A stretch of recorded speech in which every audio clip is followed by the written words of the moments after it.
guys! Welcome back to my channel. Again, my name is Jap. Kumusta po kayong lahat?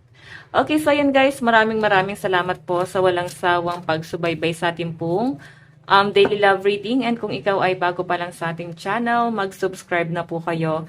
And i-click mo na rin yung ating notification bell para lagi kang updated sa ating mga bagong upload. And sa mga interesado po sa ating private reading, ayan, iiwan ko na lang yung link ng aking Facebook sa atin pong description box below. So, tignan natin guys, dun muna tayo sa ano ba talaga yung kwento? Okay, ano ba yung kwento dito sa inyong dalawa? Okay. Tignan natin. Oops.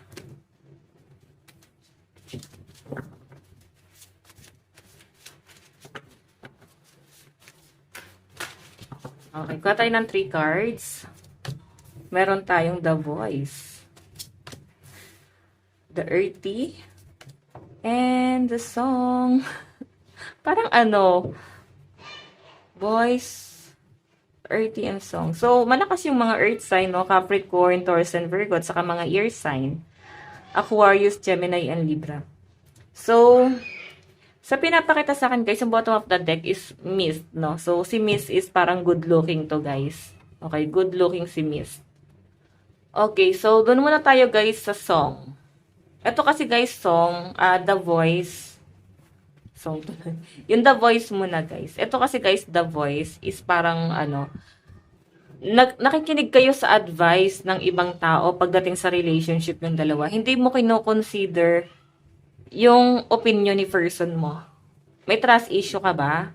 Kasi guys, ito ha, pwedeng sisira sa relasyon yung dalawa. Yung ano yung opinion ng ibang tao na dapat kayo guys yung umaayos ng problema. Okay?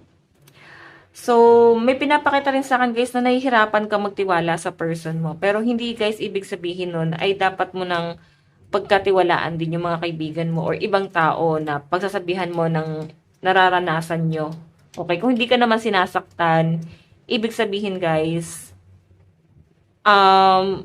baka nasa iyo ang problema. Pero kung ito guys ay physical, verbal, hindi na yan guys worth it. Kung okay naman yung ina-advise sa inyo. Pero kasi guys, doon ako nagpo-focus sa message sa akin. Pwede kasi guys na okay naman tong partner mo. Ang pwedeng sumira sa inyo guys is ibang tao. Tandaan nyo, okay? Kailangan nyo guys ayusin yung relationship yung dalawa. Wag na kayo guys, wag nyo nang sirain ang isa't isa. Okay? Kayo lang din guys, yung pinapakita sa akin dito na magtutulungan pagdating ng araw. So, ito naman guys, Earthy. Struggle yan. Okay? Kung hindi nyo talaga masasettle daw itong relationship na to. Earth, di ba? Parang nagre-represent siya guys ng sakuna or earthquake. Or, ito kasi guys, parang nagpo-form siya ng dragon. So, malaking problema to guys. Pwedeng ikasira mo or ikasira ng relasyon yung dalawa. So, sabi ko nga sa inyo guys, ang pwedeng sumira sa relasyon yung dalawa ni person ay ibang tao. Okay? So, kung kaya nyo pa guys pag-usapan ito, pag-usapan nyo. Kasi kung hindi na guys maayos, talagang, alam niyo yun, sukuan mo na. Kung alam niyo na guys na hindi maayos. Pero, kung ako yung tatanungin nyo, wag na kayo guys humingi ng opinion sa ibang tao. Kung meron kang hihingan ng opinion, pamilya mo, yung mas ano talaga guys, mas concern talaga sa inyo. Kasi, ikaw nakikita ko sa'yo, inggitin ka. Inggitin ka, lalo sa mga kaibigan. Maraming umaaway sa'yo. Okay, dahil sa inggit. Minsan naguguluhan ka, bakit sila nagiging ganun sa'yo. So, kung nangihingi ka ng advice sa kaibigan, lalo sa love life mo, baka nga naiinggit pa sa love life mo, sila yung pilit na sumisira or sisira sa inyo. Hindi sila guys natutuwa. Gusto pa nila guys na nagkakaroon ka ng struggle. Tapos Earthy, di ba? Ikaw yung may hirapan pagdating ng huli kasi hindi ka nakinig sa person mo. Okay? Pero ito guys, yung The Song naman is parang dumadating ka na sa point na naiisip mo na napagtutugma-tugma mo na yung mga scenario, nandun ka na sa point na, oo nga no, parang may kakaiba pala talagang nangyayari. May something talaga. Okay, parang yung person mo kasi guys nagiging balimbing. What I mean, itong mga friend mo na piningan mo ng advice or kung sino man ibang tao, family niya, parang nagiging balimbing. Okay? Pwedeng nandun sa point na, alam mo yon kunyari concern sa inyo, ganun din pala sa person mo.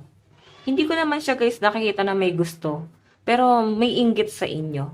Kaya gusto niya guys na masira kayo. Okay? So, ikaw parang dinadown niya rin yung energy mo eh, na parang mafe-feel mo na rin na, oo nga, parang baka may mali sa akin, baka nga useless ako dito sa relasyon na to, baka nasa akin yung mali. Okay? Pero wala ko nakitang mali. Meron lang sumisira sa sistema mo. Okay? So, pagdating guys sa gabi, isip ka ng isip, babalisa ka, hanggang sa parang mapagdududahan mo to. Basta may sumisira dito guys. Ibang tao talaga. Okay? Pero hindi ko siya na-feel na para may gusto sa person mo. I think, inggit lang talaga sa inyo. Or baka masyadong perfect yung relationship yung dalawa. Okay? So, tignan pa natin guys. Etong ano na to. Ito yung overall energy, no? Nakakatuwa. Okay? Nakakatuwa tong card na to. Tignan pa natin. Ito guys yung energy ni person. Nararamdaman sa'yo ni person. Nararamdaman sa'yo.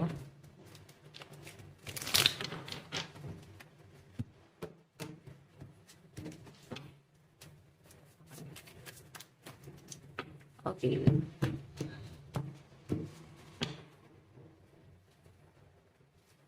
Nararamdaman mo kay person. Nararamdaman mo sa person mo. Nararamdaman mo.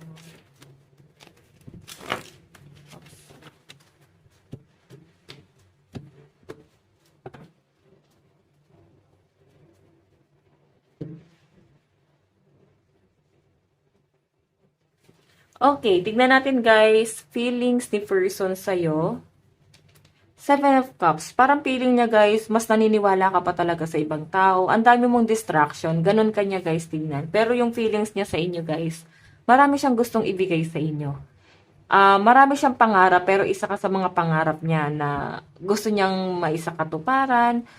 Pero nafe-feel niya kasi guys, parang ang dami mong demand or marami kang gustong mangyari. Or pwedeng yun nga, feeling niya hindi ka naniniwala sa kanya, mas naniniwala ka pa sa ibang tao. Eh, siya yung partner mo. Okay? Tignan natin ano naman guys, yung tingin, no? Ito kasi nararamdaman niya sa inyo, Seven of Cups, eh, parang feeling niya kasi hindi mo, parang last, ano mo lang siya, priority, no? Hindi siya yung parang pinaka-priority mo talaga. Okay, tingin. Tingin mo kay person. Tingin sa ni person, Two of Pentacles.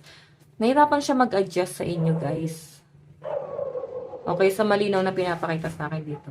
Nahirapan siyang mag-adjust, nahihirapan siyang kumonek sa energy mo. So, parang pili niya ikaw yung nag-guard sa sarili mo. Tingin niya kasi sa inyo guys, Two of Pentacles, parang may poor mindset. Mabilis kang maka-absorb ng mga negativity or mabilis ka guys maniwala sa sabi-sabi ng ibang tao. So, nahihirapan siya. Mahal ka naman niya pero feeling niya kasi guys, parang feeling kasi ni person, mas mabilis ka pang maniniwala sa ibang tao kaysa sa kanya. Okay? Siguro may struggle ka sa pera and nararamdaman ng person mo yon. Okay? Concern nga sa inyo guys pagdating sa financial mo. Siguro nauutakan ka ng ibang tao. Then siya yung nagsasabi sa inyo na hindi dapat ganyan, dapat ganito. Concern yung person mo pagdating sa finances nyo. Tignan natin guys ano naman yung magiging action ni person. Meron tayong Nine of Swords. Nahihirapan siya, sobrang nasasaktan. Sobrang down yung energy. Broken-hearted.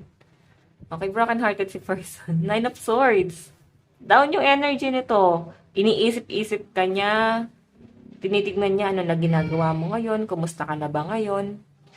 Tignan naman natin guys, ano naman yung magiging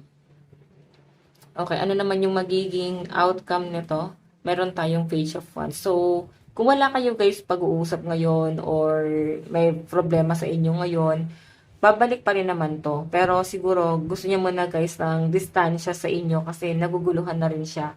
Siguro masyado nang matindi yung tension sa pagitan yung dalawa. Or parang feeling niya kasi, ito, Page of Wands, nagsisimula ulit siya. Okay, parang meron siya ulit binibuild, no? Ayan, yung bottom of the deck guys is the Chariot. So, ayan, meron siya pinofurso rito, I think sa career niya to. Okay, meron siya pino-force sa career. Tignan natin guys, nararamdaman mo kay person, feelings mo. Meron tayong the Hierophant. Naguguluhan ka pero nakikita mo na may potential talaga sa inyong dalawa. Nandun ka sa dilim na parang down na down ka. I think lumiit yung mundo mo. Sa mundong yun, siya na lang yun nandun eh. Wala ka ng ibang focus kundi siya. Pero kung makita nyo guys, nagkakaroon ng opportunity sa inyo and parang naliwanagan ka. Kailangan nyo lang siguro guys ng pag-uusap dito. And siguro ngayon mo nare-realize, pwedeng late mo na na-realize na may sumira sa relasyon nyo. And yun nga is ibang tao na hinihingan mo ng advice. Minsan, kung manghihingi kayo guys ng advice, dapat dito is balanse kayo.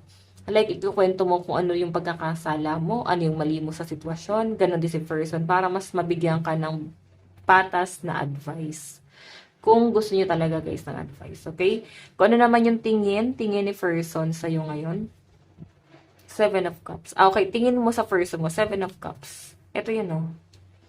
Nararamdaman mo ang dami niyang gustong mangyari. Sobrang focus talaga siya sa career niya. Sobrang masipag and parang hindi kanya masyadong pinagtutuunan ng pansin. So, I think yung problema niya ng person mo is yung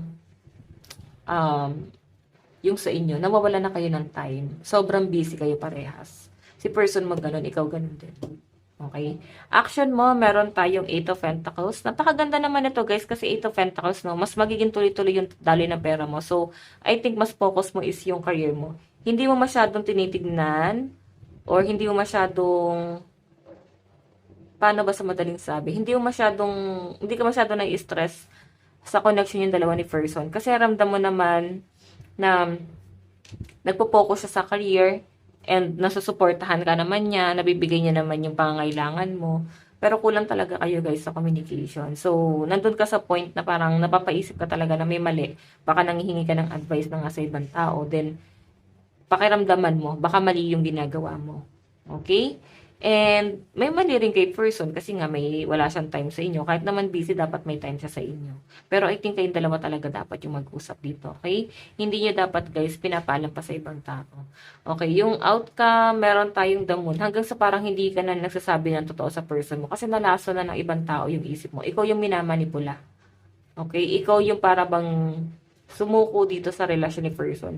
Ninyo ng person mo. So yung nagpasuko sa inyo, ibang tao. Diba? Kasi dapat, kayong dalawa lang eh. Walang ibang kung sino man ang pwedeng makisali rito. Bottom of the deck, guys, is the Star.